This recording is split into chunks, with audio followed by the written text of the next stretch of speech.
Okay, hello and welcome to episode 75 of Question and Answer. I am your host, Panyo Basa, and actually this is episode 75B because it happened again. I did the entire Q&A yesterday, took a little over a hour and a half, and then, it's like the timer's going, you see how many minutes it's been that the thing's been running, and then after I'm done, I check and it's blank. It didn't record again. So 3 strikes and Apple Photo Booth is out. And so I can now say to hell with Apple Photo Booth because I have downloaded OBS Studio, which I sincerely hope will work at least as well. Preferably much better. So at least we had like a dress rehearsal yesterday of answering these questions. So I don't have as much of an excuse for flubbing the questions this time. And this should be the last time that it doesn't record after I push record and it says it's recording. So, with that out of the way, with that off my chest, if you will, we're going to go with OBS Studio today, and I'm going to start answering questions. So here we go. Let us begin. The first question is from John, and John says, can you help me better understand the monk's rule of not lighting a fire? It's Pacekka rule number 56 from the Bhikkhu Patimokkha, and he's got the Pali here, which I will recite with a Burmese accent, or rather with an American accent superimposed onto a Burmese accent. And it goes, Yo pana beku agilano withibana pekko zotim thamata hiawa thamata hapiawa inyatra de tarupa pisya pasediem. So my glasses are kind of blurry. Maybe I should wipe them. Anyways, what that means is that, give it a loose translation here.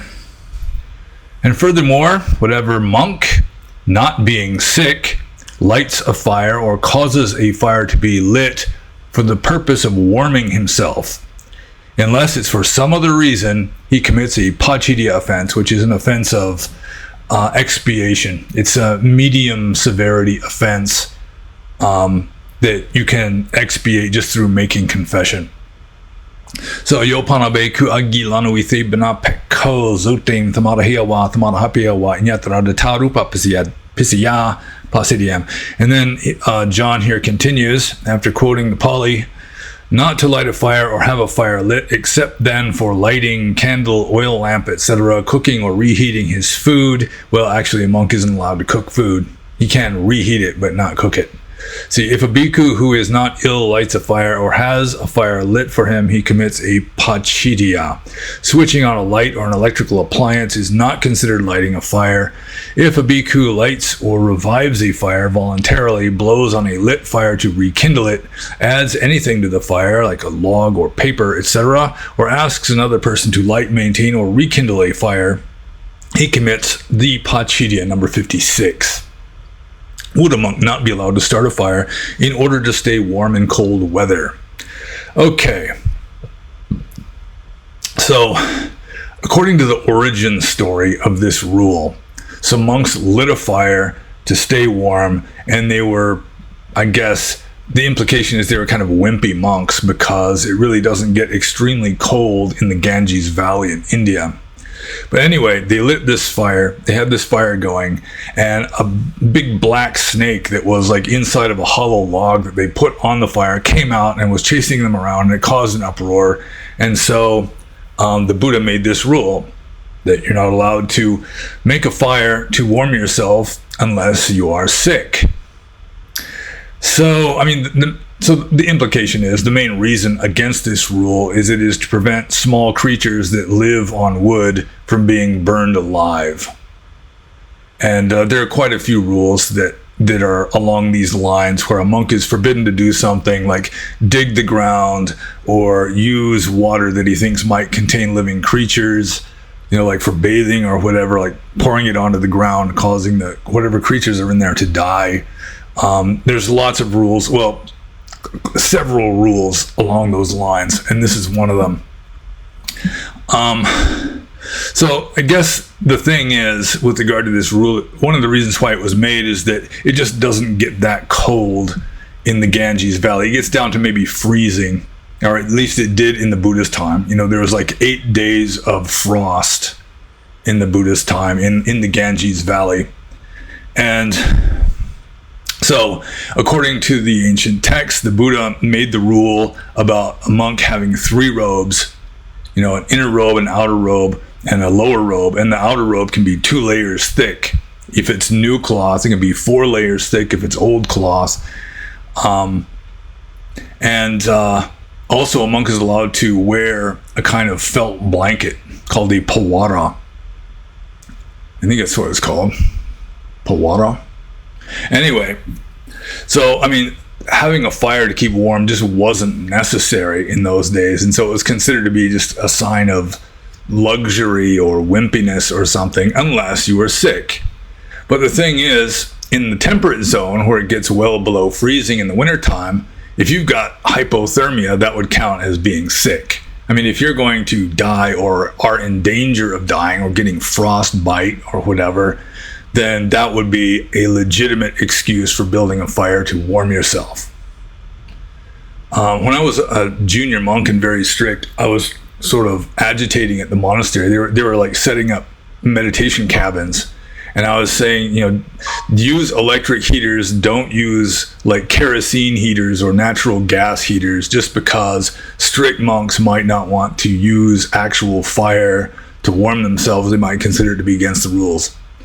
But really, because, they didn't have kerosene heaters or like natural gas heaters in the Buddhist time. And there are no animals, no living creatures are endangered by using one of these as a general rule. So, that's just sort of one of these ancient rules that maybe people might adhere to too strictly and go beyond the spirit of the rule, simply because modern technology has invented ways of warming yourself with fire without actually endangering small creatures or large snakes. So I guess I answered that one. So I'll just move on to the next question. This is from Fred. And Fred says, I have seen a monk handle money in a plastic bag. What's your thoughts? Well, it's just as much against the rules for a monk to handle money if it's in a plastic bag, or like they do in Burma a lot of the time, in a paper envelope. They sort of discreetly conceal the money in an envelope and hand that to the monk. But, they're just concealing the fact that the monk is breaking the rules, because it doesn't matter whether it's in a plastic bag or an envelope. Monks are not allowed to accept money or handle money except under very limited circumstances, and it's never their own money that they're allowed to handle. So, like, if a monk finds a purse or a wallet lying on the ground inside the monastery, it is his duty to pick it up and put it somewhere safe so that when the person comes back for it, it can be given to them. But if he finds the wallet or the purse right outside the monastery, he's not allowed to touch it. It's only if it's inside the monastery property. Or also, there's another one that I've never heard of actually happening, although it's described in the texts, where if a monk forfeits his money, because money, for a monk to handle money is called nisagiya pachitya. So it's like pachitya, like the rule against building a fire to warm yourself unless you're sick. But nisagiya means with forfeiture, which means you have to forfeit whatever is causing you to break the rule before you can make confession. Because if you make confession without getting rid of the money or whatever it is, then the confession is invalid, because you're still breaking the rule as you make confession. You break the rule like one moment after you've made the confession, just because you still have the money. So in the text, and again, I've never heard of this actually happening, the monk will forfeit his money to the Sangha, and then the Sangha will appoint somebody to take that money and just go out into the woods and just fling it on the ground somewhere. But again, I've never heard of a monk that handled money actually going through the trouble of officially forfeiting it, because they just don't want to get rid of their money. So yeah, so I guess I answered that question. It's just against the rules. I'm not exactly in the center of the picture here, which disturbs my OCD slightly. Okay, so I'll just move on to Fred's next question, which is Om the universal frequency? And that's what the Upanishads say. Some Hindu tradition says that Om is the universal frequency, although I'm not so sure that there is a universal frequency. I mean, you can say that sort of the background noise of the universe, which it used to be, I don't know if it still is, but it used to be considered evidence of the Big Bang. It was still like the aftershocks, the reverberations of the Big Bang can still be detected in space. But I guess the Big Bang might be becoming an obsolete theory or something, because a lot of astrophysicists are kind of not liking the idea much anymore. So whether Om is the universal frequency, I don't think so. It is a good frequency for raising consciousness, I guess. You're just kind of tapping in to this vibe that has been going for centuries by all these swamis and yogis and adept meditators who are doing Om. I remember Ram Dass in one of his books said that he was doing a certain mantra, a simple Hindu mantra in India, and he just, all of a sudden, it was like the Mormon Tabernacle Choir was all around him doing this mantra. And he went to one of his teachers and he said, well, you've tapped into that frequency of all these people over the centuries reciting this mantra, and it's, you just sort of blended in with it. But it's it's more of a human psychological thing, I think, than an actual universal frequency. So I think I'll just move on to Fred's next question, which is, are zombies a dead end? And that's actually a myth. It's just a common misperception that zombies are a dead end, because in fact they are undead. They are an undead end. So I'll just move on to the next question here. This is from Powers. And I'm just going to check to make sure it's recording. Yep, it says it's recording. And I trust this one. So Powers says, of the 4 Brahma Vihara, which do you think is the most important to practice? And for those of you who are innocent of polytechnical terms, I almost said polytechnology. For those of you who really don't know the Buddhist jargon, the Brahma Viharas are 4 of them. It means something like the divine abodes. And it's 4 attitudes toward others, really, that are a kind of meditation object. And you've got metta, which is usually translated as loving kindness. I think more literally be something like friendliness. You got metta or loving kindness. You've got karuna or compassion, which is sort of sympathizing with other people's suffering. Then you've got mudita, or sometimes it's translated as sympathetic joy, which is kind of the converse of compassion, where you are rejoicing in other people's joy. And then you've got upekkha, or equanimity. And of the 4 Brahma Viharas, the only one that I have heard of that gets practiced regularly, that you can go to a meditation retreat and the teacher there will be leading you through a guided metta meditation, is metta. I mean, I've never heard of like going to a monastery. I'm sure it does happen sometimes, but you go to a meditation retreat or a meditation center and they're guiding you through karuna or through mudita or through upekkha. It's almost always metta. So finding a good teacher who's experienced in any of the other 3 is going to be a little bit tricky. Finding even a book that gives clear instructions on how to do the other 3 other than metta, it might be a little bit difficult. But metta meditation is very common. A lot of Theravada Buddhists practice it.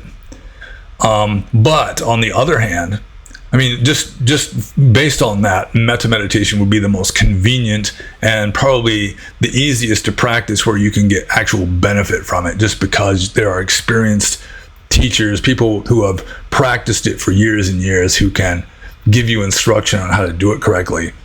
But on the other hand, according to the Visuddhimagga, which is like the hub, the central text of the Theravada Buddhist commentarial tradition, it does state that only one of the Brahma Viharas, if you meditate on it, will take you all the way to 4th jhana, and that is upekkha, or equanimity. I think metta will only get you to the 3rd jhana or something like that. So upekkha will get you farther if you can find out how to do upekkha meditation correctly, find a skilled teacher who's actually practiced it correctly. But all in all, metta meditation is the main one that people practice. So it's easier to get instructions on it and easier to just go to a meditation retreat where you practice it. So which is the most important to practice? It depends on what your priorities are. If you can find out how to do upekkha meditation correctly, then maybe that one would be most important because it's a more advanced meditative object. You know, it gets you farther in meditation. But metta is very useful. You know, it's good to be able to beam love at the entire universe, including your enemies. So, yeah, it depends on your priorities to determine which one is more important to practice. So I'll just move on to the next question from Powers, which is, are you available for in-person interviews? Well, I have done interviews like on Skype with people before. So, I mean, it's been a while since I've done it, but I have done it, and it can be done. But you'll have to search around for some way of contacting me, because I'm not going to put my contact information right here, because you know, the wrong people might start contacting me. And by the wrong people, I mean people who are not in good faith, you know, people who are, you know, malicious or something, or just nutty people who you'd rather have them not stalking you or something. So I think I'll just move on to the next question here. This is from Sanguine Ultima. And Sanguine Ultima says, how would a person whose entire sense of self is built on self-loathing, weltschmerz, which means world sadness, and negative mind states begin to detach from their addiction to suffering? Well, first of all, I would say that I really can't give a lot of advice based on my own experience, because I mean, I have gone through pessimistic phases. I've been through depressed phases in my life. You know, especially when I was a younger fellow, you know, I had kind of a loathing for the world, which helped me to renounce the world. You know, I just did not have a high opinion of the human race. I preferred the company of trees to the company of people. So, I mean, I can't really speak based on my own experience how to overcome, you know, a person whose entire sense of self is built on self-loathing. You know, I've never really loathed myself, other than maybe twinges of it after you do something really foolish or stupid, especially when I was younger. Like when I was a kid, I stole something from a store. I shoplifted, and my mother found out, and she started crying. And it was like, I felt like this big. I just wanted to sink into the floor. I was like 13 years old at the time. But yeah, not as like a prominent personality trait. It's not really a prominent personality trait in my case. But I could give some advice, like, for example, the Visuddhimagga, which I already mentioned, it does say that people who have the dosa temperament, or the aversion temperament, they actually have an advantage in practicing Dhamma, because if you have aversion for the world, or aversion even for yourself, it makes you easier to detach, makes it easier for you to renounce. So, I mean, you can use it in that sense as a kind of benefit. Although, I mean, if it's really extreme, then you're just going to have to power through it. Like, I mean, it's like you have these negative mental states, and eventually it would have to lead you to like a crisis point where you just plainly see, you know, it just strikes you with this realization that it's not benefiting you, and that, I mean, it's just not a good way of dealing with your situation. And so, I mean, once you hit this crisis stage, then it can just slam you out of your rut. And that happens a lot. Like Eckhart Tolle apparently was like borderline suicidal for years. I mean, he was just depressed and just loathed the world. I don't know if he loathed himself or not. Maybe he did. And then it just got so bad. He hit this crisis, and it just slammed him into higher state of consciousness, at least according to his own testimony. So those would be your two best bets with regard to having a very negative attitude towards the world and towards yourself, and trying to overcome that is one, you can use it as a kind of tool to help you to just detach and renounce.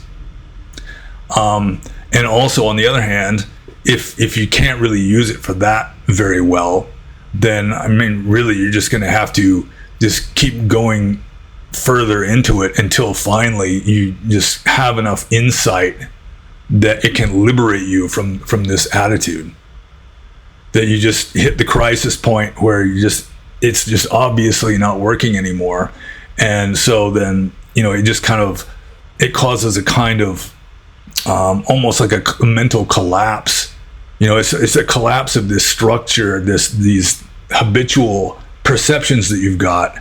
Once they can no longer cope with the situation anymore, it's just like an instinct in humans and even in dogs that, you're just like a slave to your habits until the habits just break down because they just cannot cope with the situation anymore. And then you become very open to suggestion. And then you can move beyond that. So, that's the best advice I can give you. And the first advice is good advice. It's sort of like, good news. And the second advice, that you may have to just like keep going until you have some kind of breakdown because the attitude just is not serving you very well. Then, it's kind of bad news, but it's good at the end. Like Ram Dass, I'm always talking about Ram Dass. He was like my first spiritual teacher just via books. And he was saying that like absolute despair is a prerequisite to significant spiritual growth, because you have to hit the despair, the crisis point, in order to let go of the old habits and reach out for something better. So with all due respect to Sanguine Ultima, I'm going to move on to the next question, which is from Joe Doe. And Joe Doe says, I've heard that the swastika is used as a meditation tool. They say that good meditators can focus on the symbol and visualize it spinning. Have you ever heard this? Well, the swastika is a Buddhist symbol. It's like an ancient Indian symbol. The word swastika is Sanskrit. It means something like good benefit or good welfare. And it was essentially like a good luck symbol. And the Buddhist swastika bends the opposite way from the German National Socialist swastika, the Hakenkreuz, but they took it from India and used it as kind of Aryan propaganda in a way. And it's really not used as a meditation object in Theravada Buddhism. In Tibetan Buddhism, they use mandalas, which is, kind of like a diagram that they like can focus on that. And it may be that they visualize the mandala and maybe cause it to spin or expand and contract. In Theravada Buddhism, they've got what are called kasinas, which are much more simple. They're not mandalas. It's usually just a colored disc. And you're supposed to be able to visualize that in your mind, see it clearly in your mind, even with your eyes closed, and be able to expand it and contract it and so forth. But they don't use mandalas or swastikas. I have seen mandalas that were kind of swastika shaped. It's had kind of a swastika in it, but it was more ornate than an ordinary swastika. And again, Tibetan Buddhists may use it as a meditation object, but it's not used in Theravada. So I guess I answered that question. So I'll just move on to the next question, which is from Rui. And Rui says, do you consider the expression sentient being a pleonasm? Would you designate a table, for instance, as a non-sentient being or as a mere entity or thing? I know the etymological intricacies of being are luxuriant, but what would your off-the-cuff view be? Well, let's see here. First of all, I guess I should define pleonasm, which are, two words that are together that essentially say the same thing, sort of like a tautological statement. And then I might have to define tautological too. So I'm just going down a rabbit hole here. But pleonasm, it's just unnecessarily saying the same thing in two different ways. So, do I consider the expression sentient being a pleonasm? Not necessarily. I mean, I don't consider a table, for example, to be a being. I mean, maybe it's just because I have a degree in biology, but I would consider a being to be an organism, some sort of living thing. And sentient, on the other hand, it would have to have some kind of mental image, like perceptions and volitions. There'd have to be like a mental image there. So I would say like a plant, for example, might be a non-sentient being. It's an organism, and it may have a very simple, primitive kind of consciousness, but it doesn't, in all likelihood, it doesn't think, it doesn't have like mental images. It's just like this very primitive, primordial kind of consciousness with not much content to it. In Theravada Buddhism, plants are called ekendriya jiva, which means one faculty life. They have the faculty of touch, and that's it. They can't see, they can't hear, they can't smell, they can't taste, but they can't think, but they can experience touch. And I don't think that would be sufficient for my for me to classify them as sentient. I think a sentient being would have to have some kind of mental image. They'd have to have some kind of mental world, or just like mental images, perceptions, and volitions. That would be my off-the-cuff view. But a table I don't consider to be any kind of being. And really, it's only an entity or a thing based on perception. It's an artifact of perception. So I'll just move on to Rui's next question here, which is, would you like to expand a bit on memory of past lives in early childhood? In my own experience, being drawn to certain things and situations around age 4 or 5 entailed a strong sense of familiarity. Well, I don't have any past life memories from childhood. Like some little kids, they'll talk about, when I was a man, and in fact, my own little brother used to talk about that. He'd tell my dad about what he used to do when he was a man. And my father believed in reincarnation, so he took it seriously and was trying to get more information from him, but it was relatively vague since it was coming from like a 3 or 4-year-old.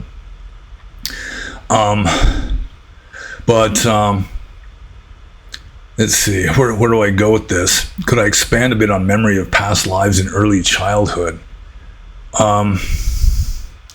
Yeah, as I already said, I really don't have any memories of past lives in early childhood or even in adulthood. Personally, I have like maybe educated guesses or intuitions about past lives that I have lived based on just like a fascination or a resonance with certain times in history, certain cultures, like medieval Japan, 14th century England, like the late Roman Republic in southern Italy, that kind of thing. And it could not really easily be explained through genetics and past experience. So some sort of past life momentum carrying over into this life may account for that. But if you want to know more about memories of past lives in early childhood, I would recommend reading books from Dr. Ian Stevenson, who I think he was on the faculty of the University of Virginia or something like that. And he wrote a number of books about young children who remembered their past lives as a kind of, it's indicative or suggestive of reincarnation. And it's really interesting. Some of the stories are fascinating.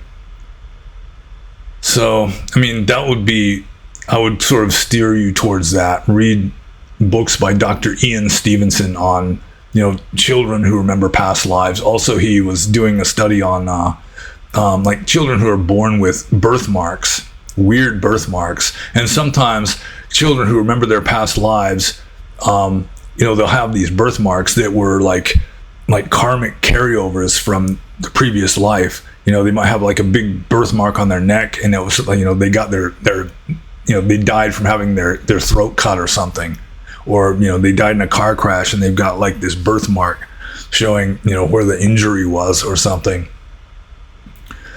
So Oh, I was going to say something that was good, and then it just went by. Oh yeah, I remember what I was going to say now. That children who remember past lives, it's more likely to happen if the previous life was just cut off suddenly through like an accident or murder or something. If they just faded out, they're much less likely to remember their past life, in the subsequent one. But if they were just cut off in just full spate of the momentum of their karma, then it's more likely to carry over into the next life, at least for the first few years, until finally they just kind of identify with this new life and just kind of forget the past stuff, or maybe they're just very much discouraged from talking about it when they're little kids because it creeps out their parents or something, and so they just it just gets submerged. But yeah, read Dr. Ian Stevenson about that. It's really, some of the stories are really interesting, where he'd be, finding children who remembered past lives and asking them, and then trying to verify, by, contacting, the kid says he was born in such and such neighborhood and he ran a pharmacy or something. And so, Dr. Ian Stevenson would go and investigate to see how well the kid's stories match up with the actual history of the person they said that they used to be. And it worked. It was more scientifically convincing if the child hadn't really had any contact with the other family yet. Sometimes the contact had already happened, so that it wasn't nearly as good of evidence, because they might have coached the kid on what stories to tell or whatever. So yeah, I guess I've answered that question. So I'll just move on to the next question. This is from DoomTube. And DoomTube says, I heard somewhere along the way that keeping a straight back during meditation was somehow important because of the alignment of the so-called chakras.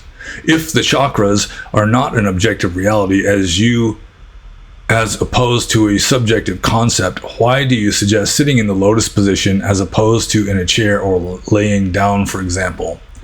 Well, yeah, I'm sure the yoga people would give some explanation with regard, something along the lines of, it's keeping your chakras aligned, in a perfectly perpendicular, like a vertical ascent kind of a thing.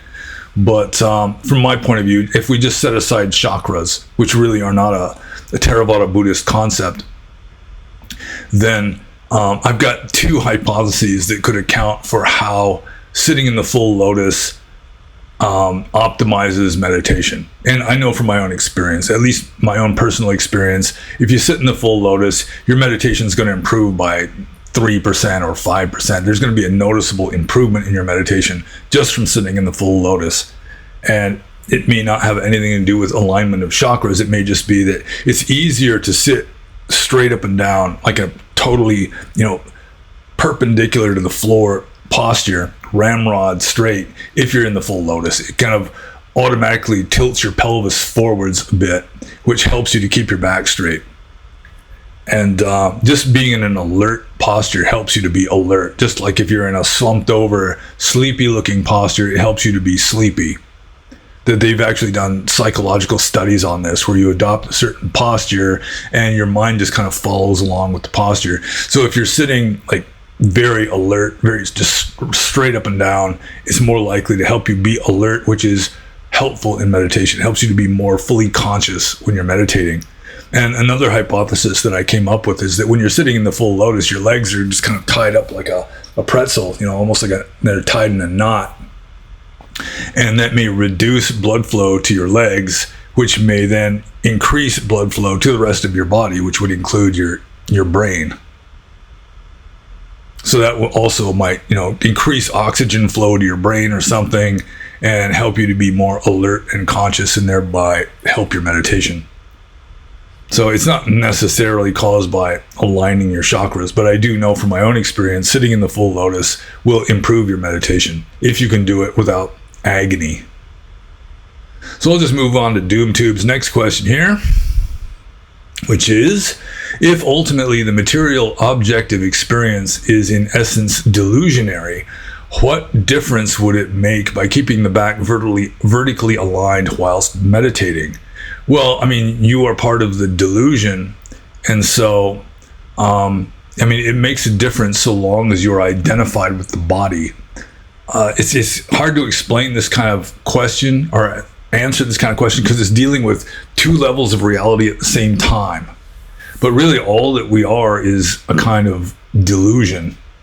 You know, it's like you've got, let's say you've got infinite consciousness, and some of this infinite consciousness, which contains all possibilities, it contains the possibility of the consciousness becoming recursive, becoming aware of itself. It becomes so complicated, it becomes aware of itself and then starts believing that it's separate from everything else, which is delusional or ignorant.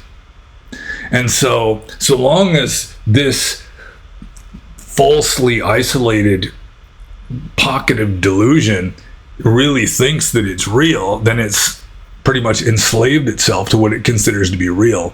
And I mean, I've gone through phases when I was a monk where it just seemed to me like it didn't even matter whether I went to heaven or hell, because, you know, ultimately it just doesn't matter. But so long as you're delusional, so long as you're not enlightened yet, it does matter. I mean, there is obviously a difference between going to heaven and going to hell. So, I mean, if you can really just be completely detached from, you know, happiness or unhappiness or progress or retrogression or whatever, then you'd probably be enlightened anyway, or either that or just completely apathetic. So, yeah, I mean, so long as you're in the delusion, then it does matter, even though ultimately it doesn't. But I mean, so long as you're invested in it and believe that it's real, then you're better off with a positive reality than a negative one, or with, you know, a reality that takes you closer to the actual reality instead of a false reality that's taking you farther away and making you more asleep or more delusional. And again, it's hard to answer questions like that because you have to be dealing with two levels of reality simultaneously, like ultimate truth and conventional truth. And it's tricky. So I'm just going to move on to the next question. This is from Indian guy who also goes by the alias of Trevor. And Trevor, or Indian guy, says, did the Buddha eat poop? I swear I heard in a sutta that he ate poop during his ascetic days. And yeah, there's one sutta at least, which is the Mahasihanara Sutta, the great discourse of the lion's roar in the Majjhima Nikaya. I think maybe it's sutta number 12 in the Majjhima Nikaya. Don't quote me on that. But yeah, a large part of that sutta is the Buddha just bragging in grandiose terms about he out-asceticed every other ascetic. And that included eating cow poop. It also included just wandering around naked, like Mahavira did. And it also included, he wore some kind of clothing made out of owl wings, because apparently in ancient India, some ascetics wore owl wings. I assume it wouldn't be like a full suit of clothes made out of owl wings. I'm sure owl wings are kind of hard to come by. I mean, how are you gonna find these owl wings? So it might just be like a little loincloth thing, just a few wings, just to cover the naughty bits. But yeah, I think it was cow poop that he ate. It may be somewhere that he ate his own. Just because it's like an ancient Indian ascetic thing that you just kind of recycle it. You need less food if you just pass it through more than once, sort of like rabbits do. But the thing is, I'm kind of skeptical of these kind of accounts, not because I don't think that nobody did it, but I'm skeptical that the Buddha would sit there just bragging about how unsurpassed he was with regard to even the ascetic stuff that didn't cause him to become enlightened. He still out-ascetic all the other ascetics. You know, he's bragging about how he eat like one bean every 2 weeks, that kind of thing. You know, that was like his diet. And I mean, I don't doubt that he did do severe austerities before he turned to the right kind of meditation and became enlightened. Some of the stuff in the text where he's talking about the Dukkaracharya, or this period of 6 years of ascetic practice, where he became so emaciated that if he touched his belly, he could feel his spine, and if he rubbed his arms, the hairs would just break off due to the malnutrition that he was experiencing. I mean, that kind of stuff, it seems plausible, but to have him do all of these extremely extreme ascetic practices that, I mean, like one bean every 2 weeks, I don't think that's even possible, really. Or, I don't know. It's not so much a matter of the Buddha really having done this, but it does give an indication of what kind of ascetic practices were actually being practiced in the Ganges Valley in the Buddha's time.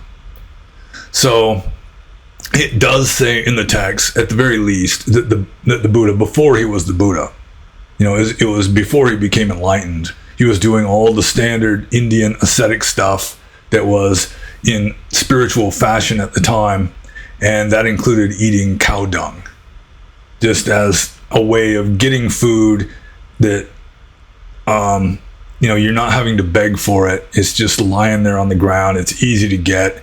It's not tasty, so it's really ascetic. It's just very austere in an extreme way. And I'd probably get worms and stuff really easy if you try that. I would not suggest people try this at home. So, yeah, I mean, it does say in the Mahasihanada Sutta, at least, that before he became enlightened, when he was doing the extreme austerities, that he did eat cow dung as part of his ascetic practice. And, I mean, even today in Burma, some monks will drink cow pee just as a kind of medicine, like stale cow urine. And you can take these things called emblic myroblans. I've actually tried this before. They're sort of like gooseberries. They're very astringent and green, but if you put them in the cow pee, they turn black like black olives, and they taste like black olives, and it's kind of medicinal. But that's totally different, and I'm digressing, so I'm just going to move on to the next question here, which is from Lieberlam.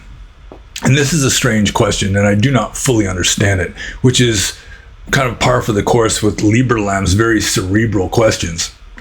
So anyway, Lieberlam says, given that there aren't many spare examples of attainment of omniscience or diminishing of karma such that only subtle passions remain, would you consider it arguable that you are a working model of these things, such that if someone were searching for an example of omniscience in regard to the workings of karma, they could seek to emulate you in some regard?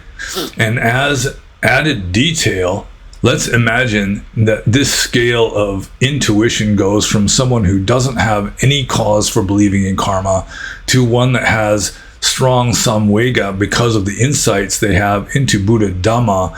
So even philosophical recognition of it being a real substance is contributive to some amount of omniscience, and subtlety of the passions being based in a change from past baseline. Basically, just not viewing these as supernatural attainments, but instead factors of everyday wisdom like cultivating samvega. I mean, you had the determination to become a seriously practicing monk after all. So I mean, this kind of the main part of the question is up at the top here, in that it's kind of like a two-pronged question here. It's like, let's see here, would you consider it arguable that you are a working model of these things, which is omniscience and the diminishing of karma such that only subtle passions remain? And that's like two different things. And really, I don't consider myself to be omniscient. I do not know certain things. And with regard to the diminishing of karma such that only subtle passions remain, well, I mean, I was a strictly practicing monk for many years, for approximately 30 years. And I mean, if that counts for anything, if 30 years of yogic practice, intensive yogic practice counts for anything, then yeah, I'd say it's likely that I'm further along than most people. But I'm not so sure that my karma is so diminished that only subtle passions remain. I mean, I can still get irritated or annoyed, sometimes at work, not at other people so much as just, something is coming out crooked out of the machine or something, or in traffic, you can like cuss at people just because they're behaving like idiots, or you perceive them as behaving like idiots. Also, any man that's got a women just instinctively know how to push a guy's buttons when they want to.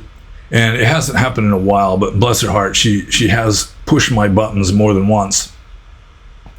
So, with regard to omniscience, it does remind me. There's a statement in the Tibetan Book of the Great Liberation, which is a Tibetan text. Of course, it's not Theravada Buddhism, but it's referring to the one mind, which is sort of like Brahman for the Vedantists. It's just this consciousness that pervades the universe. And the Tibetan Book of the Great Liberation says it is not a multiplicity and is omniscient.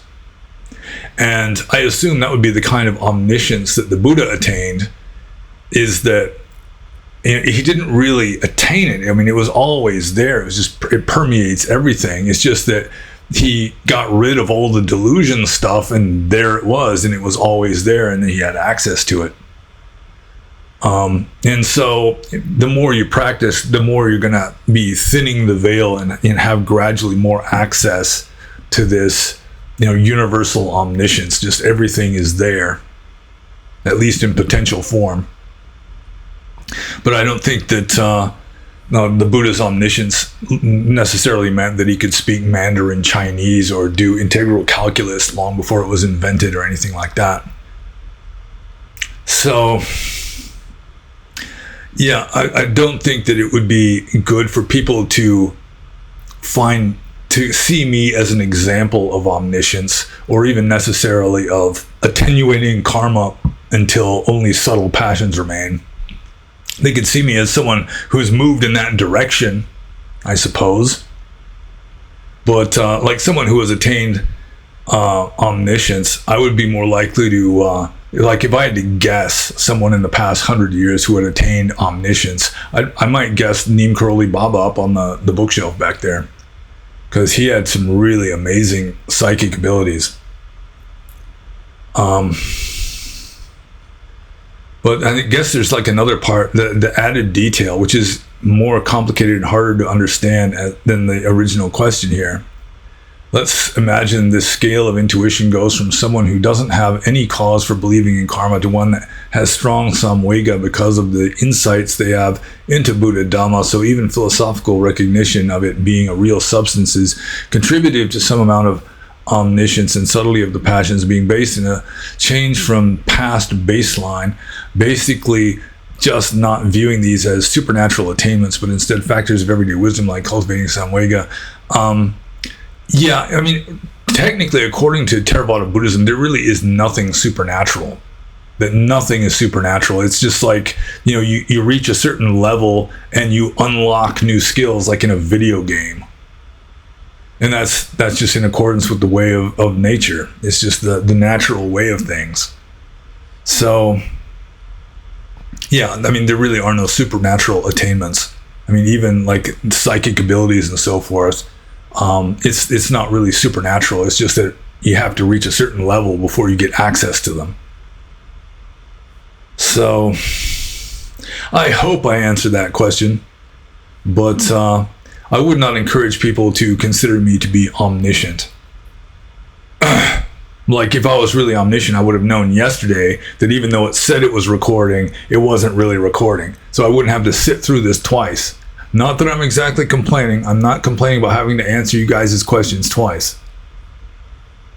Anyways, I'm just going to move on to Libra Lamb's next question here, which is, Ajahn Chah reportedly stated that one will attain stream entry in less than 6 months of practice if they are really trying. Do you consider this sensible if we think about it as reformatting one's karma from an anima naturaliter Christian, naturally Christian soul, to an anima naturaliter Buddhistica?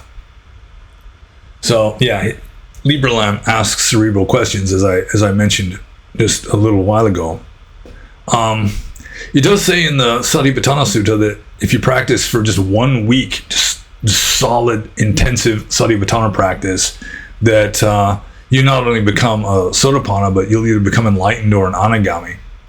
But I guess most people just aren't capable of just non-stop, full blast mindfulness for a week straight, because it doesn't happen very often.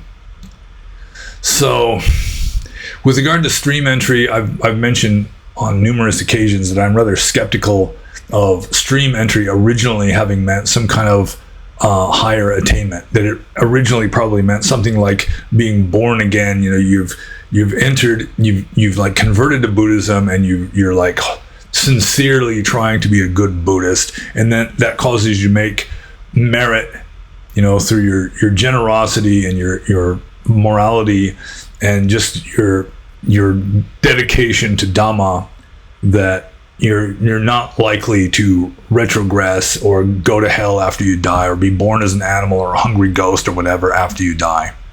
And so I can relate to what a lot of Burmese Sayadaws talk about. I think in the Mahasi tradition they talk about the Chula Sotapanna, or like the minor Sotapanna. It's not like you're really a complete Sotapanna, but it's like I was just describing, where even though you haven't had any glimpse of Nibbana yet, you know, you haven't attained superhuman mental states yet, still you're so well established in practicing Dhamma and, you know, keeping precepts and being generous to the poor. And, you know, it's like you're not going to go to hell. You know, you're pretty much guaranteed of getting, you know, a better life after you die, just because you're doing so well as a Buddhist, you know, such a sincerely practicing Buddhist, that you're protected from going to hell or that sort of thing. So, yeah, I think that is likely. Although, like to have a glimpse of Nibbana within 6 months, if you're like, anybody should get a glimpse of Nibbana within 6 months if they're really trying. I don't think so, because most people just aren't ripe for it yet. Even people that are trying sincerely, they just don't have the parami, or the karmic momentum, or just the wisdom to actually succeed in that. It's like not everybody is going to become a concert pianist. Not everybody even has the potential to become a concert pianist, or like an Olympic gold medalist, or a Nobel Prize winning mathematician. Not everybody can do that, even though they might be trying as hard as they can. They're just not ready for that yet. They don't have the innate talent for that. And I think it's probably true with regard to people becoming enlightened too. I mean, you have to be ripe for it. So, with regard to getting a glimpse of Nibbana within 6 months, yeah, I mean, I was pretty naive when I first became a monk. I was planning on getting jhana within the first 6 months, and I didn't fully realize how I'm just naturally not a good meditator, and it took years and years and years before I could really get into deep meditative states. And yeah, so I'm not exactly sure what Ajahn Chah was referring to when what his definition of a Sotapanna would be. But like a Chula Sotapanna, maybe. But like a real technical Arya, I'm not so sure. So I'll just move on to Librelamb's third and last question here. And I do commend everybody for having limited their questions to 3, which does seem to be working fairly well, because we've just got like a moderate, manageable number of questions this time. So anyways, Librelam says, could we talk about a glimpse of Nibbana as something that would only apply to the spirit of a born-again Buddhist, in the sense that it is a high and subtle attainment? And he's got born-again Buddhist in quotes. And no, I don't think that Theravada Buddhism has a monopoly on glimpses of Nibbana. I think that Hindus like Neem Karoli Baba back there very likely have had glimpses of Nibbana. I think possibly even some Christian contemplatives like St. John of the Cross may have had glimpses of Nibbana. Who knows? Sufis? Who knows? It could even be like Stone Age shamans in prehistoric times had glimpses of Nibbana just because they were ripe for it. And it may be it's not necessarily a result of deliberate practice. I mean, some people have a near-death experience that is just transcendent. It just has this awakening effect on them. Like John Wren Lewis, for example, or again, Eckhart Tolle had a similar situation. So, I would say a glimpse of Nibbana is definitely a high and subtle attainment, but I don't think that only a Buddhist would be able to attain that. So I'll just move on to the next question. This is from Toronto Nat. And Toronto Nat says, how should a young man who doesn't want to take monastic vows go about finding a decent wife? Well, I'd say you got like two main options. One is, if you want like a woman of the same race as you or the same culture as you, find as conservative of a girl as you can. One who is brought up by, conservative parents, has conservative values, doesn't necessarily keep her hair in braids, but still a woman that doesn't mess around. She's just not been into the promiscuous sex thing, even though it's almost universal, it seems. Maybe she's a church-going Christian girl. Maybe she's Amish or something. Maybe she's an immigrant from Eastern Europe. But yeah, like body count definitely is a consideration for a guy. Like if a woman is well up into double digits already, maybe she's only in her early 20s and is already well up into double digits, then it doesn't necessarily mean that she's got a bad personality or that she's a bad person, but it does suggest that just moving from man to man has become habitual. And so you're going to be a man that she's just going to move on to a next one after you, just through force of habit at that point. And it may be that there's some slutty women out there who feel like they've just been slut shamed, but as a general rule, slutty women don't watch these videos, so I think we're okay. Or your other option would be to get some nice Southeast Asian Buddhist girl.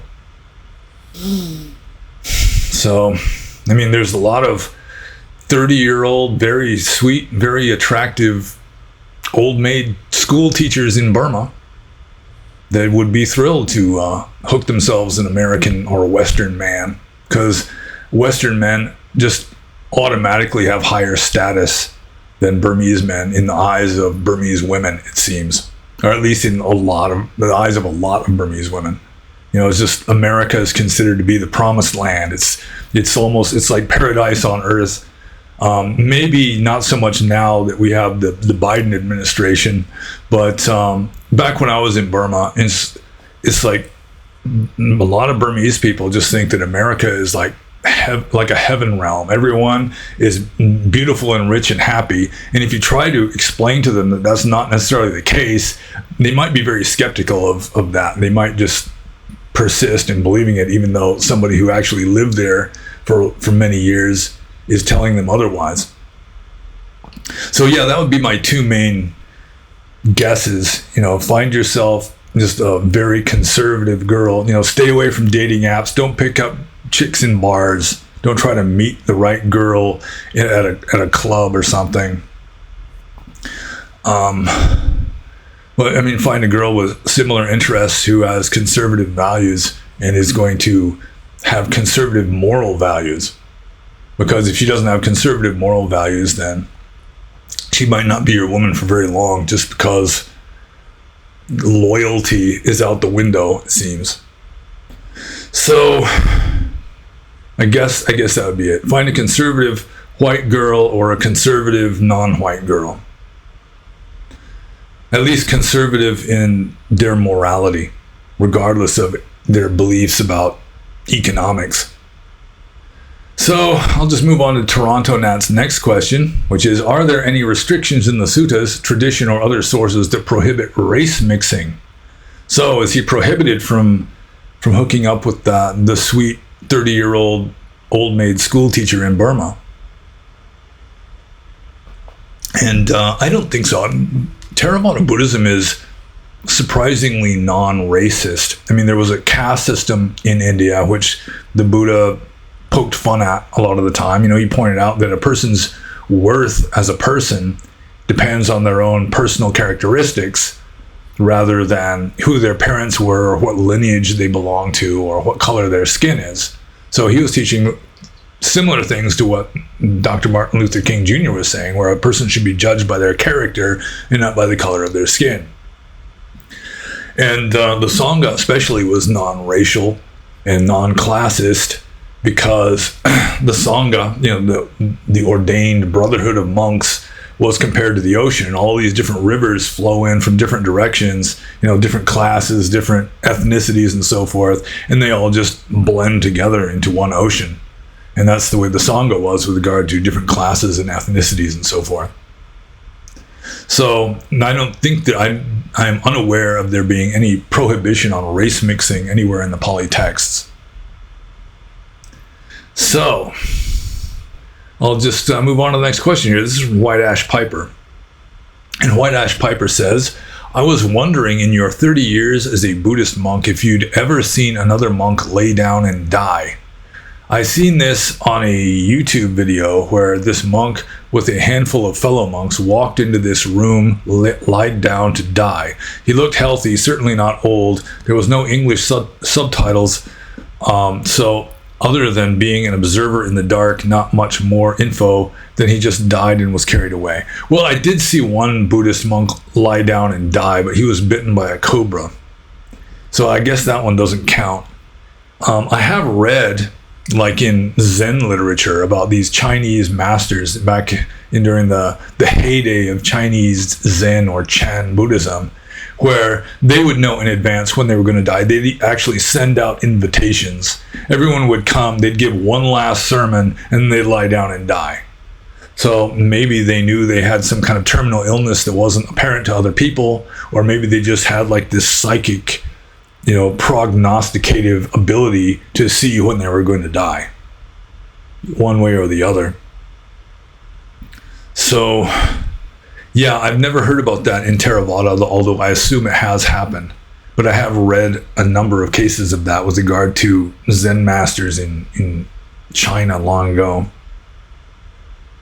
So I guess it does happen, even though it's not a traditional Theravada Buddhist thing. So I'll just move on to the next question. This is from Abu al-Haram. And Abu al-Haram says, I have been struggling to grasp the second precept in the context of modern technology. Evidently, one should abstain from robbing or stealing, but what about pirating? Often I have found books online that are not in the public domain, and it may be assumed those books are not uploaded willingly by the author himself.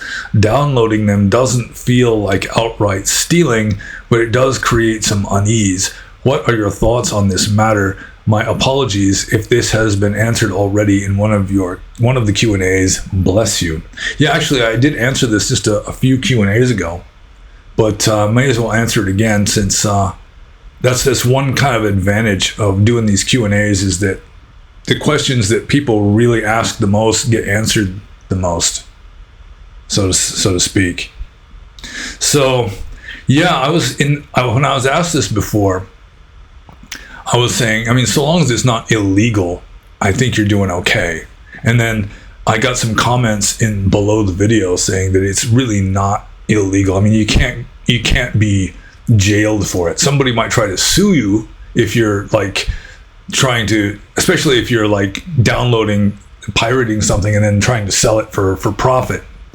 But it does happen all the time. Something similar happens at libraries, where you can just go and read a book for free even though you didn't pay for it. So the author of the book, he gets the royalties at least for the book getting sold to the library. But then 50 people might read the same book, and he's sort of, in a way, he's kind of diddled out of the royalties for that.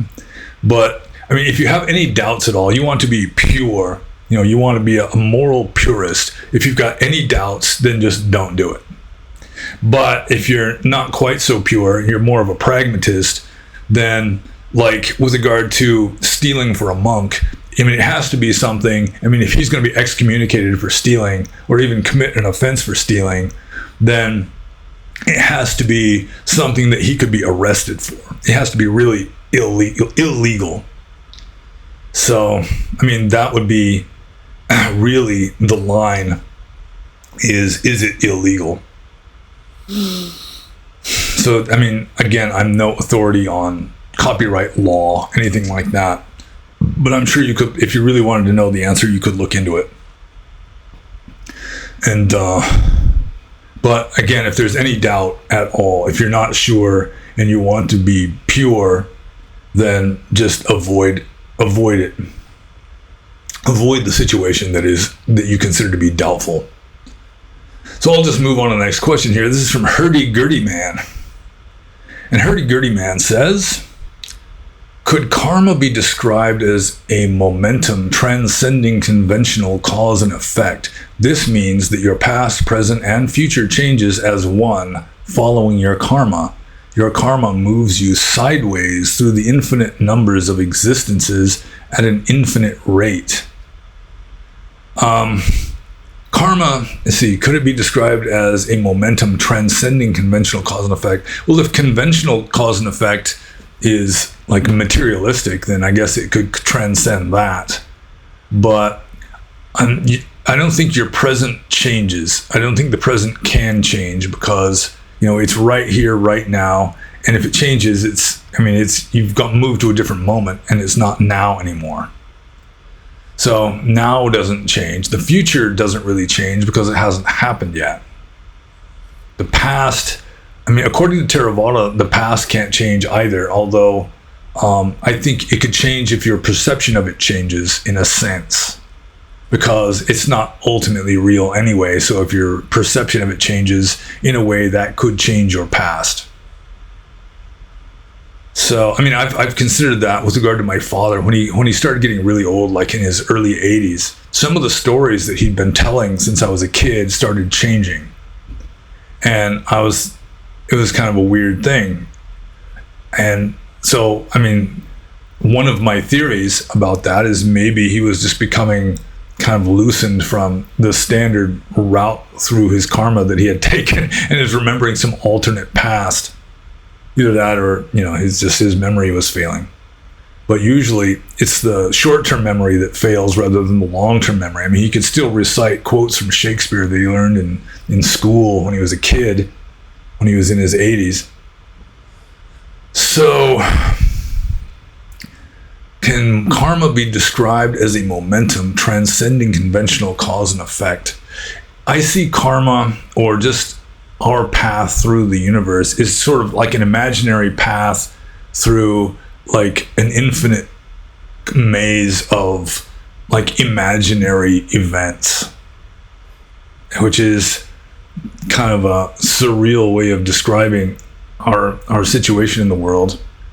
But it's infinite possibilities in this universe, and we are just sort of tracing an imaginary path through these infinite possibilities. And I guess some possibilities are that the past can change and the future can change, but it's hard to say that your future can change when you haven't got there yet. It's just, you just decided upon a different future, but it's not that the future changed, it's just that your path and your destination changed. So yeah, it's hard to talk about this. It's for the same reason as that other one that I was talking about a little while ago, because you're dealing with two different levels of reality simultaneously. And that's always kind of confusing. It's hard for the mind to grasp it, at least a human mind. So, it could be described that way, but I would use a different way of describing it just because my mind works differently. So I'll just move on to Hurdy-Gurdy Man's next question here, which is, would this also mean that every being exists in a state of pseudo-solipsism, while other beings exist as much or as little as you do? You are the only consistent perspective. Every other being you see is really a stop-motion effect of the many versions of this being passing you by.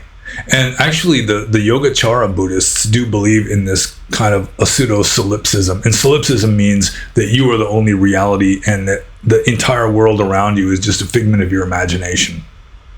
And yeah, the Yogacara Buddhism, which is one of the two main philosophical branches of Mahayana, they say that, you know, your karma is, I mean, you're generating that. There's no physical matter. And so it's just like a mind-made virtual reality that you're living in.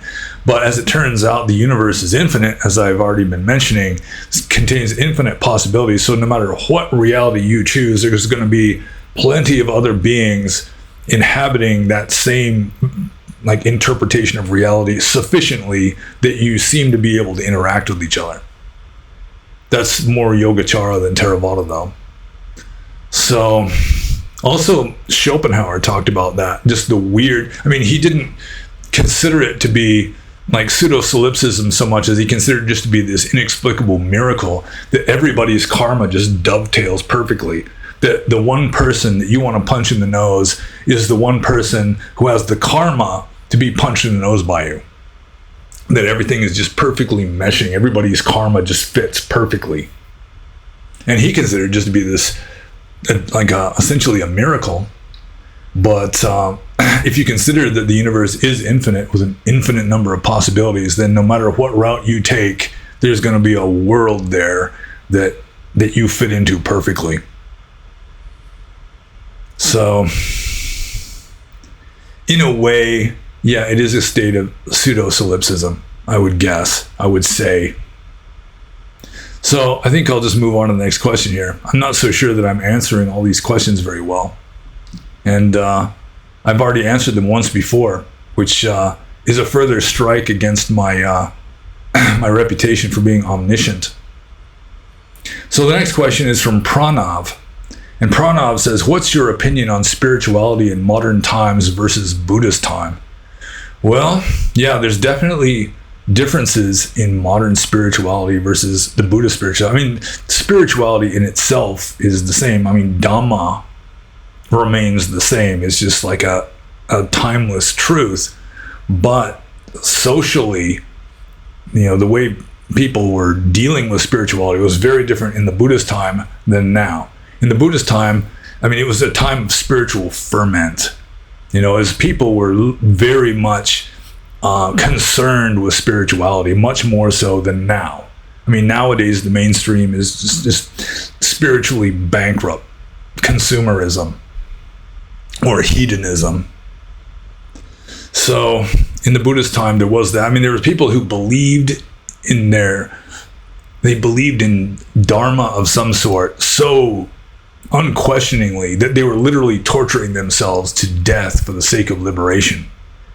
And yesterday, on the first version of this Q&A that didn't record, I mentioned there's a story in the Dhammapada commentary about a man who wants to join the Ajivakas.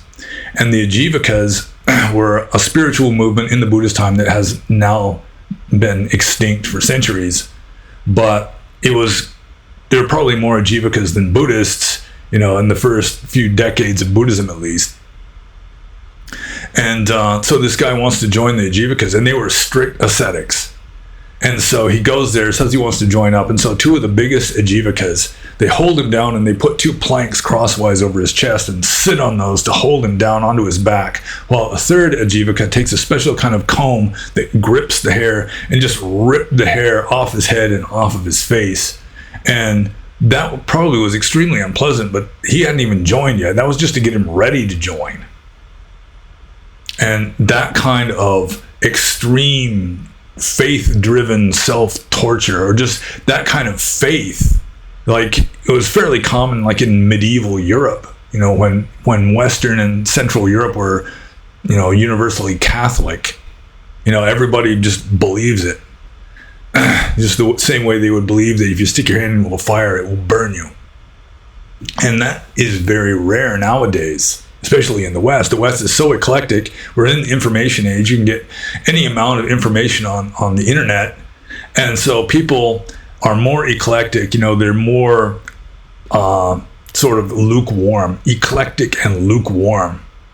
So we're living in an age of spiritual mediocrity at best, Whereas in the Buddhist time, in a way, it was just the zenith of human spiritual evolution, it seems to me. I mean, there were still psychopathic kings and bandits living in forests and, just gruesome public executions and so forth. But at the same time, you had real, just advanced sages and saints walking the earth that is not nearly so obvious today. Now it's much more mediocrity. There's fewer saints and also fewer psychopaths. Although it may be that the number of psychopaths is gradually increasing lately. So, what else was I going to say about this? Did I say anything yesterday that I forgot to say today? What's your opinion on spirituality in modern times versus Buddha time? Yeah, it's definitely more eclectic and less faith-oriented and just more materialistic nowadays and just more lukewarm. Very lukewarm. So I think I'll just move on to the next question here. This is from Ketchup. And Ketchup says, can I have a breath meditation technique? And it's hard to give meditation techniques to somebody that I've never met. I really don't know where they're at because all sizes do not fit all. What is it? One size does not fit all. That's what I meant to say. One size does not fit all. So, I mean, if you've got a talent or you've got experience, you might take a more advanced meditation technique than someone who's just a rank beginner. But I mean, the standard breath meditation technique is you sit cross-legged with your back straight and you focus your attention on the area around your nostrils where you can feel the air going in and out. And that you observe the sensation of touch at the nostrils. And generally, the beginning stages use a label, which is like breathing in, breathing out, breathing in, breathing out. But mainly the focus of the attention is just the sensation of the wind touching the area around your nostrils. And if you get more advanced and you can keep your attention focused on the sensation of touch around the nostrils without having to put a label on it, your mind becomes more quiet, doesn't need to think so much, so you can do away with the labels. If you can continue to keep your mind focused on the touch sensation, that's better, because at least according to Theravada Buddhism, Vedana, or the sensation of touch, is ultimately real, whereas breathing in, breathing out is not ultimately real. That's just a concept. So it brings you closer to reality just to be observing the sensation of touch as the air goes in and out of your nostrils. Don't try to follow it in. No sweeping like the Goenka method does, or some other orthodox Theravada Buddhist teachers will say you're supposed to follow the air into your body and even follow it out to the tips of your fingers and toes, which isn't the way your respiratory system works. So, I mean, you're just dealing with imagination at that point. But this sensation of touch here, you're closer to reality. And I mean, for people that can't even do that, their mind is still just too restless. You've got the monkey mind just jumping around. Then you may have to actually count breaths, which the way I was taught how to do it, and it's just grinding away at the ABCs. But if that's what you need to do, then that's what you need to do. Where you count your breaths, you just breathing in, breathing out 1, breathing in, breathing out 2, breathing in, breathing out 3, go up to 5, then go back to 1 and go up to 6, and then back to 1 and up to 7, back to 1 up to 8, back to 1 up to 9, back to 1 up to 10, and then back to 1 and then up to 5 again. And you just keep going 5 through 10, 5 through 10. And if you lose count, that of course means your mind wandered away and you're thinking about what you want to eat for dinner or something. So it depends on how good of a meditator you are to determine what kind of meditation technique you should practice. Because if you've got a hyperactive mind that doesn't want to settle down, you're not good at samadhi yet, then you need kind of a busy kind of meditation with lots of labeling to give your mind something to do to keep it out of trouble. Because if you try to do some really attenuated, quiet kind of meditation with a hyperactive mind, your mind's just going to be wandering all over the place. It won't have enough to keep it occupied. On the other hand, if you don't need to label things anymore, that you can keep your mind focused on the object, the primary object of meditation, then you're better off just not labeling. The quieter your mind becomes, the quieter the meditation method that you follow should become. But again, I don't know catch up here, so I can't really say exactly where he is at in his meditation skills. So I'm just going to move on to the next question, which is from You Know I'm With It. And You Know I'm With It says, I feel like most people say it's not possible to be a monk in the West. I think they just don't know the ins and outs of living in public lands or as a bum in the Southwest or Northwest. Aside from the West being completely devoid of alms mendicancy, there are still good people here moving to another country with sun-scorched pillaged forests just because there are faith followers of some ancient convention who will feed me. Seems like I'd be grasping at the ideal of the East being more suitable for the life of a mendicant or contemplative. I think that's all hack.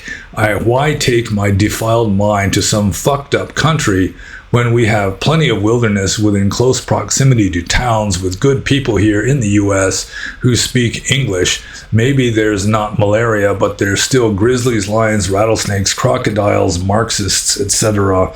Now, I haven't seen many lions in America. But anyway, I continue. I only mention because a lot of monks seem to get a hard on for how dangerous their ascetic practice is. What do you think? Why should one aspiring to live as a forest-dwelling mendicant leave the West behind? Well, I mean, for starters here, he said, why should I take my defiled mind to some fucked up? All countries are fucked up. I mean, in certain ways, Burma is fucked up. It's under essentially a military dictatorship. But in some ways, they're much better off than we are here. That America is equally fucked up, if not more fucked up, just in different ways. So there's two main reasons why it does make sense for someone who does renounce the world, like someone is ordained as a Theravada Buddhist monk, why it makes sense to spend some time in Southeast Asia or South Asia. One is that the rules of monastic discipline are designed for India. And India doesn't get very cold. I mean, in the temperate zone, it gets down to lethal temperatures in the wintertime. And so, I mean, you might want to just migrate to Florida or Southern California every winter. But, other than that, you'll have to start breaking rules, which if you're a strict monk, you may not want to do. But more important than that, there's also, like living in Burma, it was a blessing for me because the flora and fauna are pretty similar to the Ganges Valley. The Irrawaddy Valley and the Ganges Valley have almost the same flora and fauna naturally. You're living in a Buddhist culture where you can live the way monks lived pretty much in the Buddhist time. Like out in the countryside of Burma, in a lot of respects, it's very similar to the way people were living in the Buddhist time in the Ganges Valley. I mean, they've got motor scooters and radios and cell phones and rubber flip-flops nowadays. But still, you got the teenage girl with the clay pot balanced on her head, going to the well or the river to fetch water for the house. You've got the guy taking his team of bullocks out to plow the fields. And they still have a devout Buddhist attitude that you can fit into more easily. You can get support more easily. There are monks that go for alms round in the West, like some Ajahn Chah monks. They seem to be doing fine living on alms food, but it's not nearly as simple, and they do have to break rules with regard to the amount of clothing they wear and so forth. So any monk, any Theravada Buddhist monk, a Western monk, or someone who wants to become a Theravada Buddhist monk, I would strongly recommend they spend at least 5 years in a Buddhist country like Burma or Thailand or Sri Lanka. And then, after they get their seniority in and can live without a teacher and have learned what they need to learn, then they can come back to the West. But the West is a graveyard for Western monks. It's much more difficult to be a monk in the West, partly because you do not have cultural support for it. And also just the whole environment is not it's not really in harmony with the rules of monastic discipline anymore. So I would still say that anyone who wants to be a Theravada Buddhist monk should spend at least a few years in Burma or Thailand or Sri Lanka, just so they can get a taste for what it's like to live the way monks lived in the Buddhist time. And it helps you to understand a lot of stuff in the suttas more easily, because you're right there in the middle of it, instead of being in some foreign country and foreign culture trying to figure it out without personal experience. So that would be my answer to that. And so I'll just move on to I'm with it. Second question here, which is, did you ever experience heartbreak as a lad, or were you the heartbreaker? Well, when I was young, I had my heart broken at least twice. And also, I broke the heart of one girl, and she broke my heart, and I broke hers on a different occasion. It was kind of mutual in that particular relationship. But mainly as a kid, as a young person, before I became a monk, I always had this healthy distrust of anything that would make big karma. And that would include, settling down with one mate. It's like when you settle down with one, you've pretty much excluded all other options. You've limited yourself, and you kind of locked yourself into a karmic path. And choosing a career was another one, although you don't have much choice with regard to that. You just get a career chosen for you if you don't choose one, because you have to do something for a living. In the West, it's the curse of Adam. We must earn our bread by the sweat of our brow and all that. So anyways, it was like I always had this kind of ambivalent feeling. I was fascinated by attractive young women. I couldn't help but like them. I'm a red-blooded man. But at the same time, there was also this sort of a spiritual, almost aversion, almost fear, where I generally didn't get close to women very much. Like when I was young, usually the women I wound up having relationships with were the ones that chased after me. And the ones that chased after me were generally the kind of women that would chase after guys in general, like party girls, essentially. So I really never got much to the point of breaking a girl's heart, because I didn't want to break anybody's heart. I didn't want to hurt anybody. Like before I became a monk, after I decided I was going to become a monk, I decided I wanted to be a monk around the age of 17. It took me 10 years to finally do it, but still I had this plan. It was like my aspiration to be ordained as a monk. And so I didn't want to break anybody's heart. I didn't want to just like pick up some chick at a bar and have a one-night stand.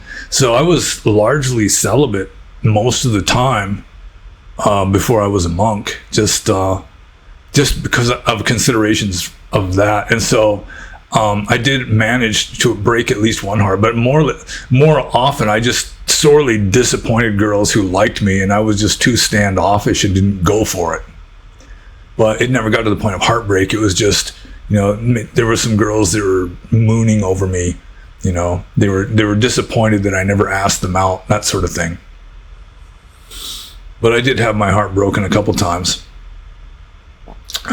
So I guess I answered that question. And so I'm just going to move on to the next one.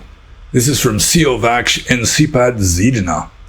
And Siovaksh Ensipad Zidana says, and before I say what he says, I notice that I keep redlining on the mic thing, because I'm using like a new video recorder, and I may have to adjust the audio settings. Yeah, I think it's turned up to full blast right now. So I hope that there's not too much distortion or anything. Well, I'll work on this. I'm not very good at electronic stuff or computer stuff, but I trust that within 6 months I'll have figured out at least 1/3 of all the bells and whistles on this new video recording software.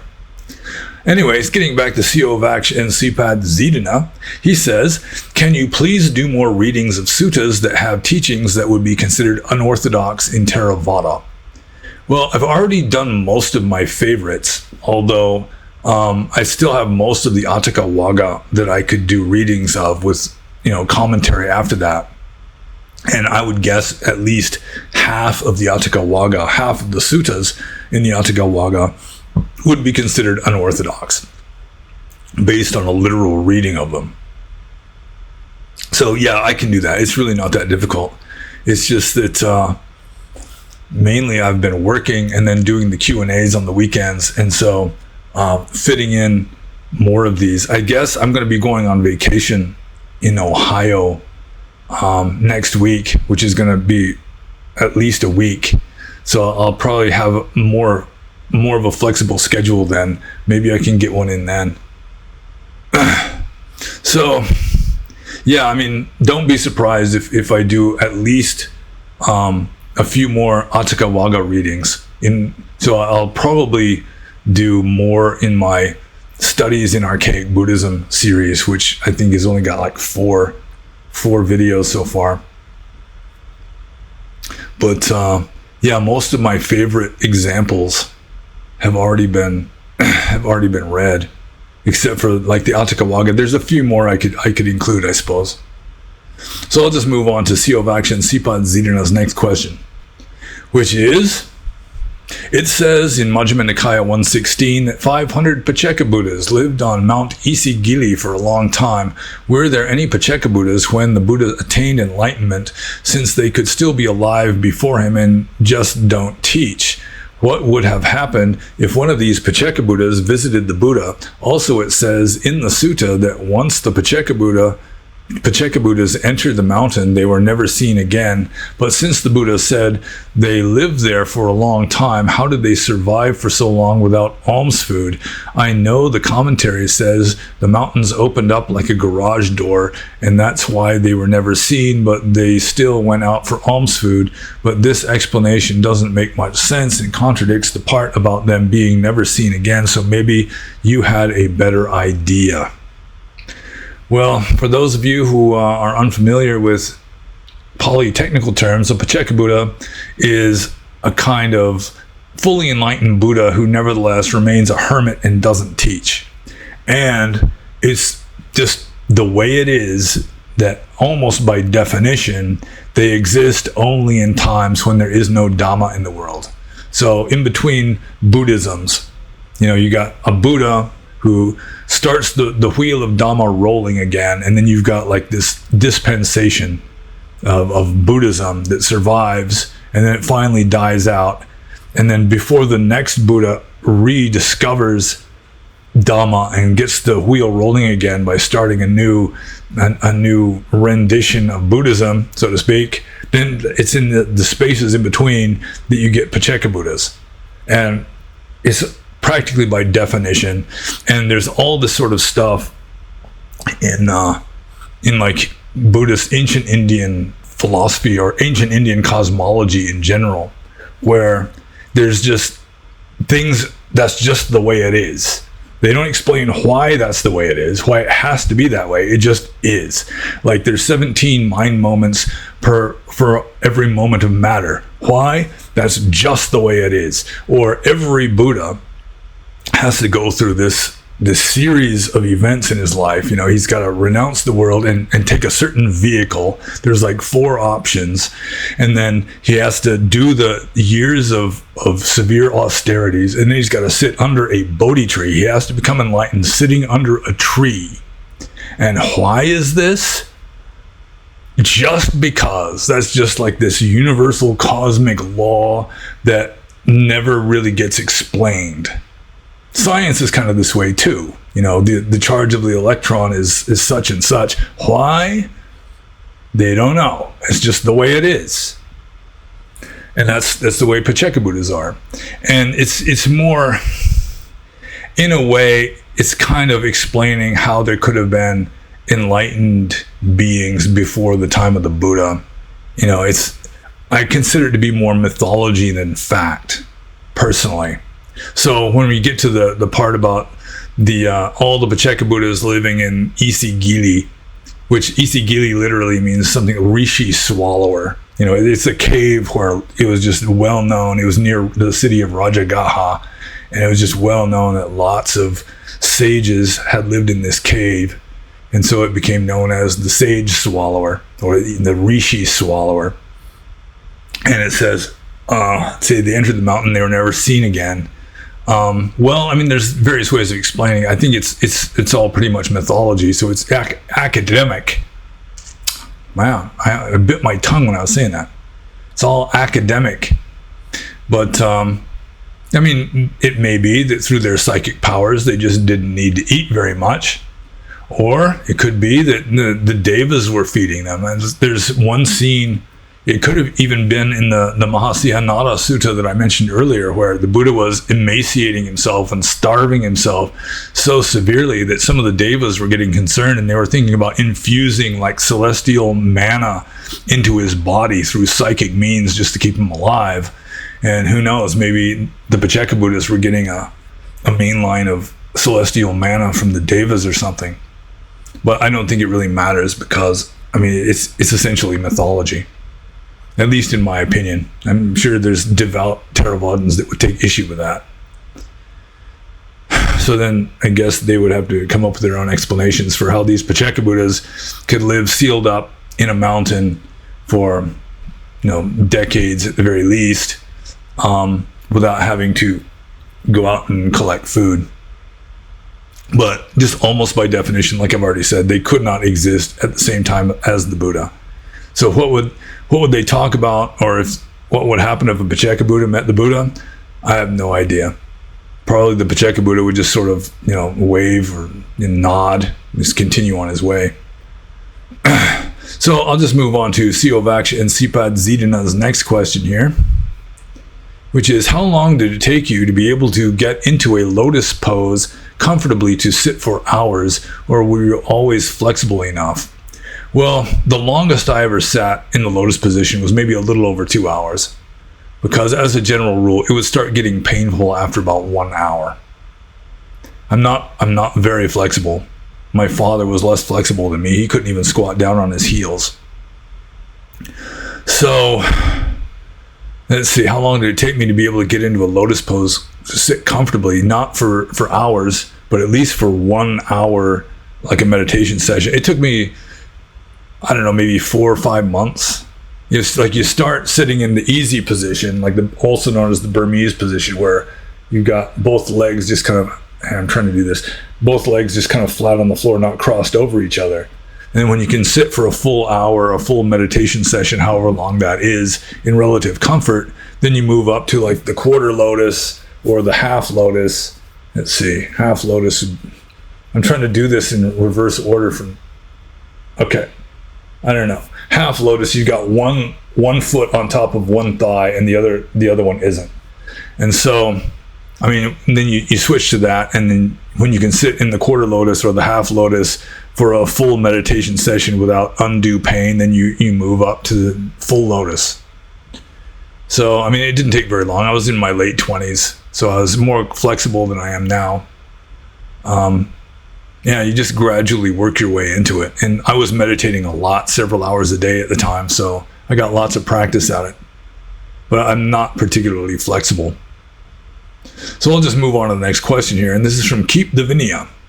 And Keep the Vinaya says, does anatta mean that you have to constantly look at your mind and body from a third-person perspective? If so, that sounds pretty scary. Well, anatta doesn't mean that you have to constantly look at your mind and body from a third-person perspective, although mindfulness pretty much requires that. When you're being mindful, you're practicing satipatthana, or just mindfulness in general. I mean, you are like observing everything that comes up, objectively. So even if it's a mental state, let's say it's fear, you don't think I'm afraid. You just say, you think fear is arising. You observe the fear. That's if you're still at the stage of labeling things. You would say, fear, or fear is arising. It's not I'm afraid. And, if that may sound scary, but then if you're just, you're being consistent, then you observe the being scared. You observe the fear. Fear is arising. So, yeah, it's kind of an implication of anatta. Anatta means no self, by the way, just for those of you who are unfamiliar with the terms. Anatta means no self. In Buddhism, there not only is not an eternal soul, but there isn't even an ultimately real individuality.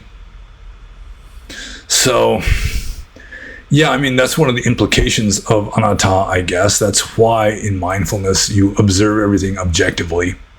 Anything that is observable, you just remain detached from it. It isn't you. I mean, that's like an implication of anatta. Anything that you can observe is not you.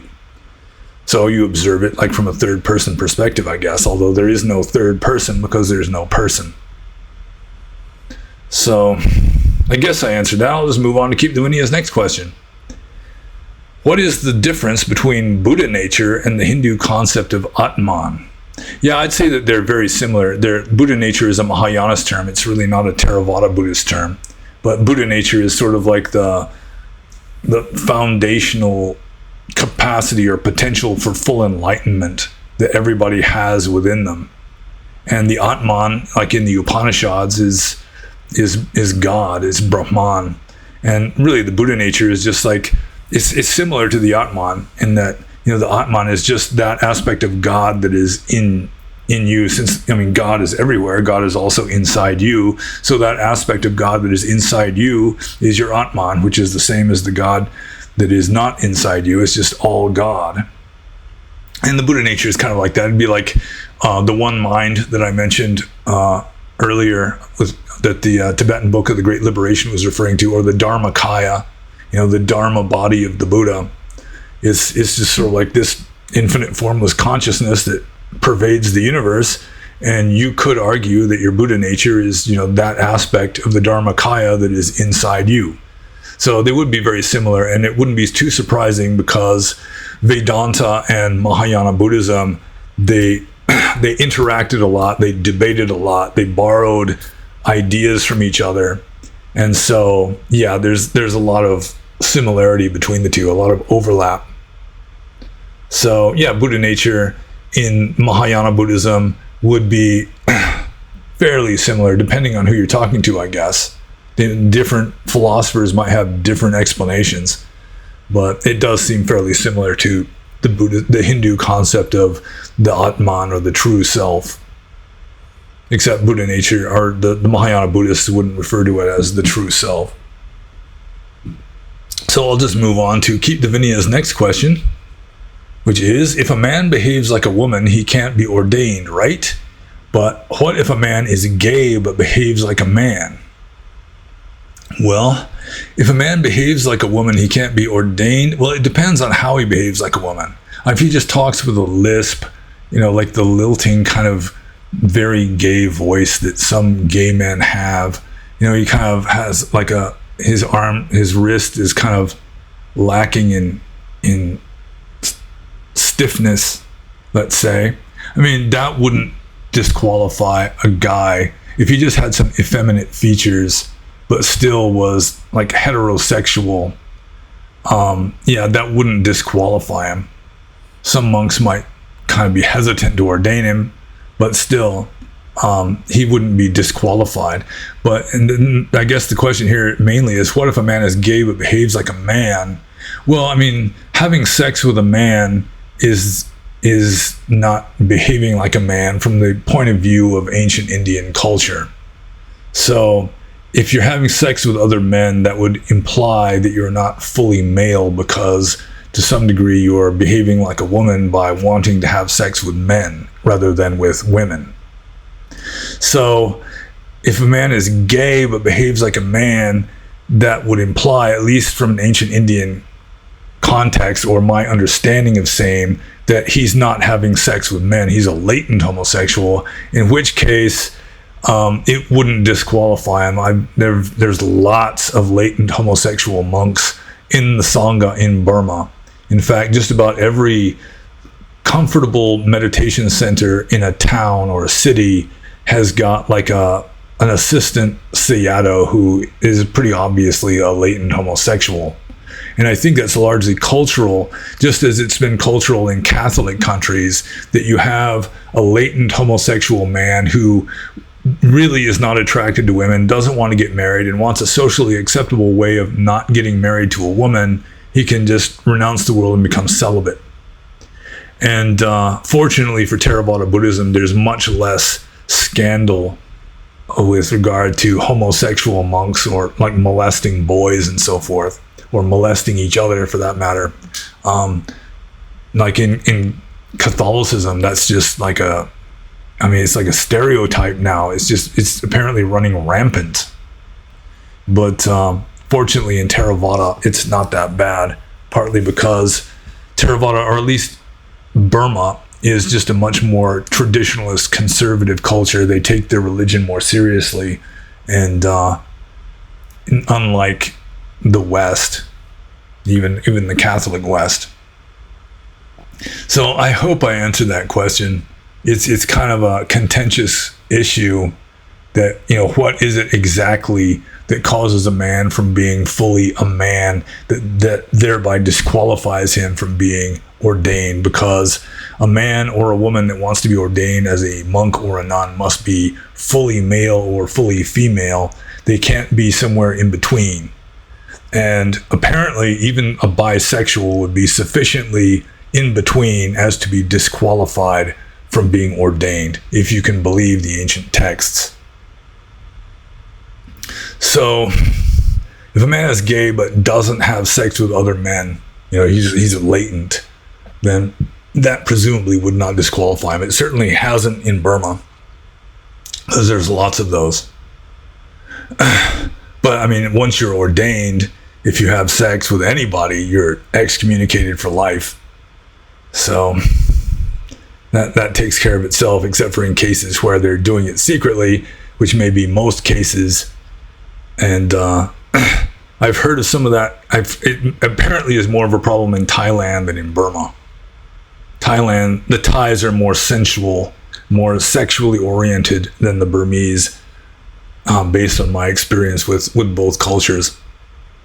So I guess I'll just move on to the next question here. This is from Om. And Om says, are you surprised that after that last video with Brian Rue, some Christians are trying to convert you very much in comments? And yeah, I did a video recently with Brian Rue about the limitations of Christianity. And Brian especially was wanting to, he had this idea that, Christianity cannot lead you to enlightenment. You're not going to make much spiritual progress.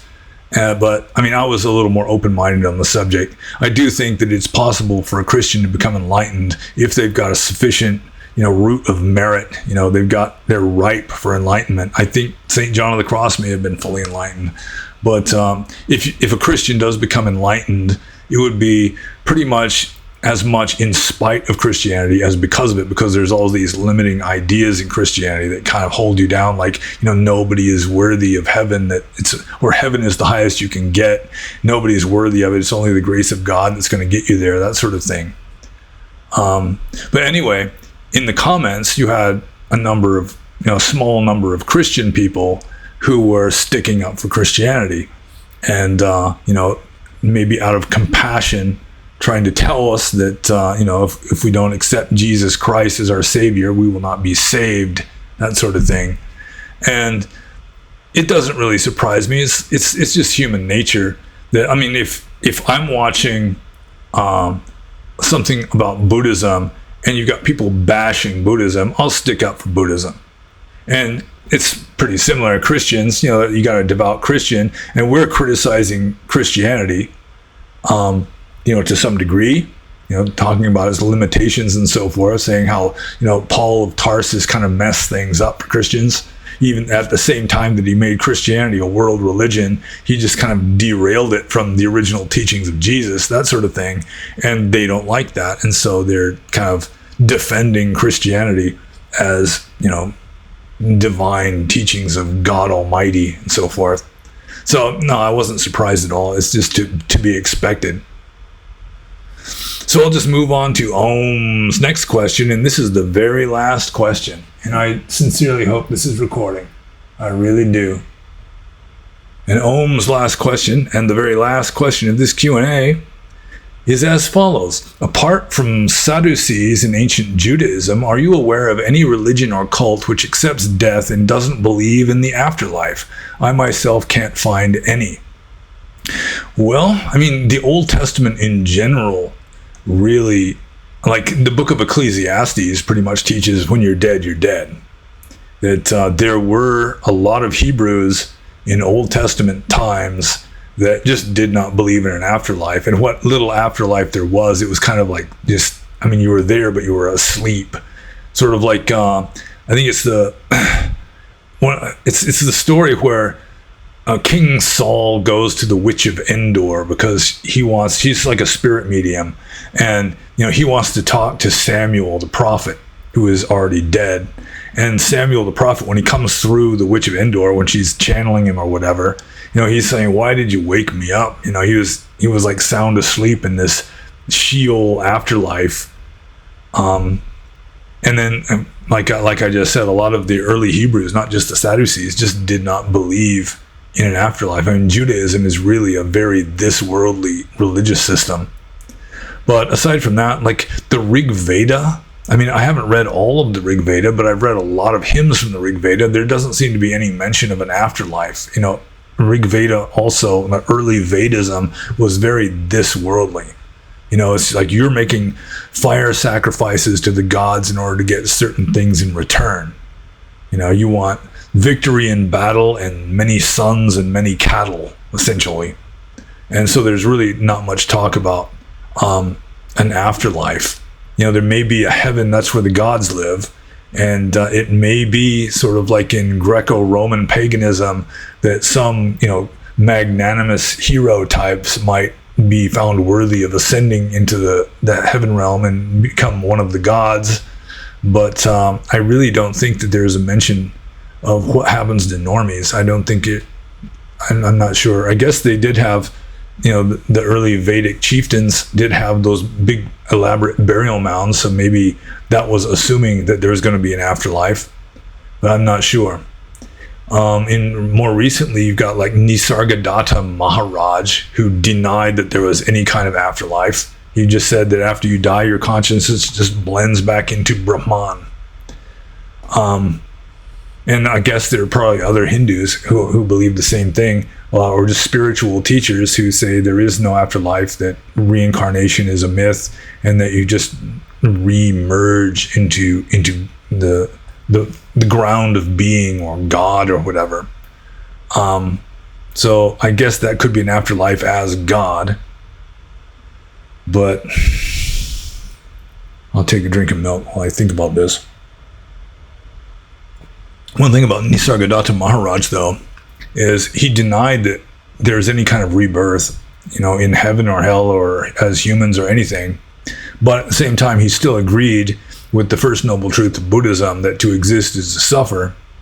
So, I mean, if you're just going to essentially attain Nibbana at death, if everybody attains Parinibbana at the moment of death, why not just commit suicide?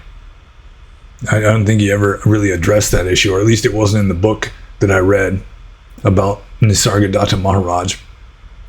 So I assume there have been other religions that do not accept an afterlife, but most of them do, even if it's just sort of like a dark, like the Greeks, the ancient Greeks, they believed in Hades, and it was an afterlife, but it was just sort of like this gloomy, almost like a dream world, which was not very, they weren't looking forward to going there. They didn't have this idea that if you're just a good person and love your neighbor and all that, that you're going to go to a good place after you die, unless you're just really a hero.